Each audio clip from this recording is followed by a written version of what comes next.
အားလုံးပဲမင်္ဂလာပါရှင်ဒီနေ့မှာဆိုရင်တော့အင်ဂျီယာ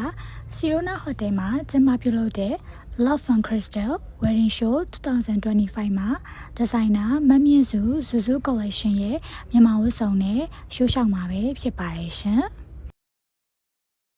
ဒီကနေ့ရှိုးပွဲမှာအင်ဂျီကိုအလှပဆုံးမိတ်ကပ်ချေသားပေးတာကတော့မိတ်ကပ်တော်ဝင်သူမေဦးမောင်ဖွဲ့မှာမမမြင့်ရှုပဲဖြစ်ပါတယ်ကျေးဇူးများတင်ပါတယ်ရှင်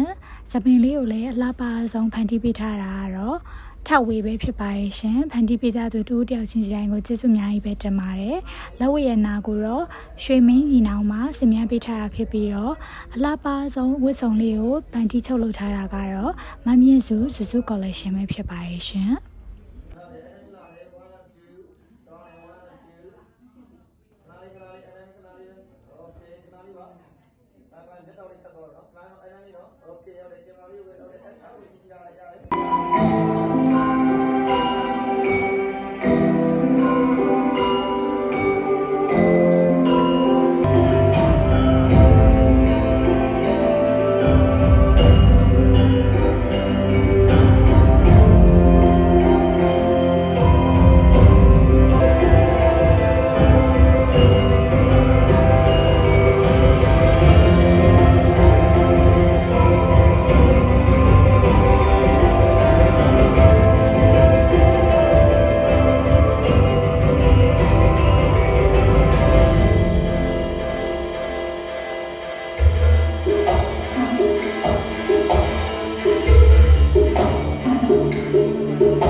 ပေးခဲ့သူများအားလုံးကျေးဇူးအများကြီးပဲတင်ပါတယ်ရှင်နောက် vlog မှာပြန်လည်ဆုံတွေ့ကြပါမယ်ရှင်